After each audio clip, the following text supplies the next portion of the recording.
इधर समाजवादी पार्टी ने ओपी राजभर और शिवपाल दोनों को सियासी तलाक दे दिया है। समाजवादी पार्टी की तरफ से दोनों नेताओं को एक एक चिट्ठी लिखी गई और कहा गया कि आप अपने राजनीतिक फैसले लेने के लिए स्वतंत्र हैं।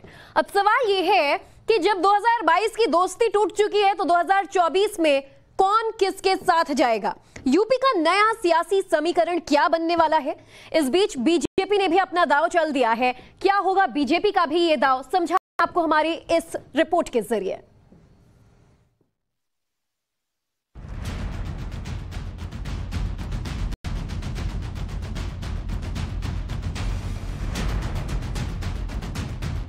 बड़ी सीधी लकीर है। रिश्तों में गांठ पड़ जाए तो फिर बात पहले जैसी नहीं रहती। भतीजे अखिलेश ने चाचा शिवपाल को एक बार फिर वही सियासी सबक देकर समझा दिया है। चुनावी गठबंधन तो वक्त की मांग थी, इसे रिश्तों में गर्माहट समझने की गलती ना करें। अखिलेश ने चाचा के नाम पर खुली चिट्ठी जारी करवाई। उसके शब्द देखिए और रिश्तों की तलखी को महसूस कीजिए। चिट्ठी में लिखा है, माननीय शिवपाल यादव जी, अगर आपको लगता है कहीं ज्यादा सम्मान मिलेगा तो वहां जाने के लिए आप स्वतंत्र हैं।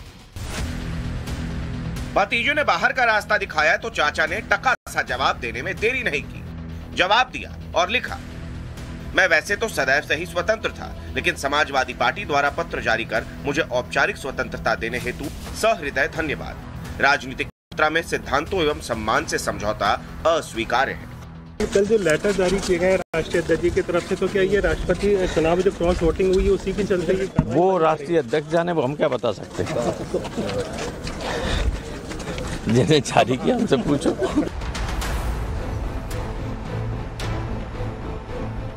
सिर्फ शिवपाल ही नहीं, पिछले साल जुलाई में अखिलेश यादव को मुख्यमंत्री बनाने की कसम खाने वाले ओपी राजभर को भी अखिलेश ने साइकिल से नीचे उतार दिया।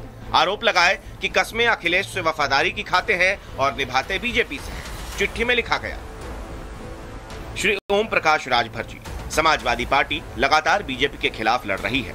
आपका बीजेपी से गठजोड़ है और लगातार भारतीय जनता पार्टी को मजबूत करने के लिए काम भी कर रहे हैं। अगर आपको लगता है कि ज्यादा सम्मान मिलेगा तो वहां जाने के लिए स्वतंत्र हैं। राजभर मानो इस चिट्ठी का इंतजार ही कर रहे थे। इधर तलाक की चिट्ठी आई, उधर उन्होंने भी तुरंत इसे मंजूर कर लिया। हमने कबूल कर लिया। तलाकनामा उनका कबूल कर लिया। हम वहां नजदीक जाकर के अखिलेश जी को देख लिए, पढ़ लिए। दरअसल यूपी चुनाव में हार के तुरंत बाद ही बेमेल के इस गठबंधन में दरार आने लगी थी। राज्यसभा चुनाव में अखिलेश ने अपने कोटे से एक सीट आरएलडी के जयंत चौधरी को दी। राजभर ने अपने लिए एक सीट मांगी, अखिलेश ने भाव नहीं दिया। राज्यसभा के बाद विधान परिषद का चुनाव आया। राजभर को उम्मीद थी कि एमएलसी की एक सीट तो मिल ही जाएगी, लेकिन अखिलेश ने इस बार भी भाव नहीं दिया।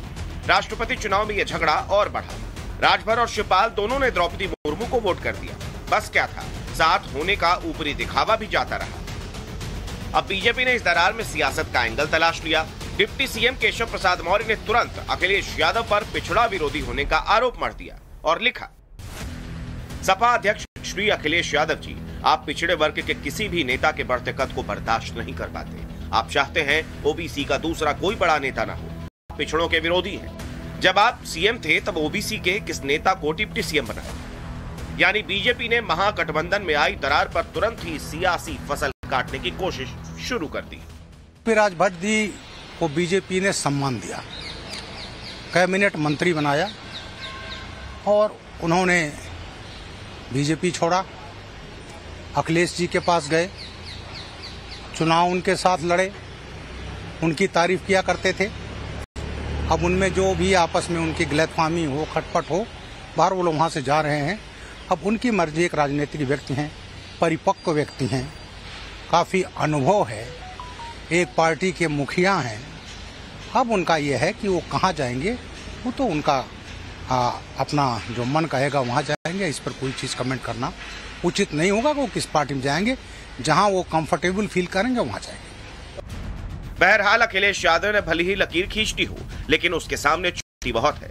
2024 का चुनाव सामने है और कोई शक नहीं कि उन्हें अच्छा प्रदर्शन करने के लिए साथियों की वाकई जरूरत होगी। देखना होगा अखिलेश इस कमी को कैसे पूरा करते हैं।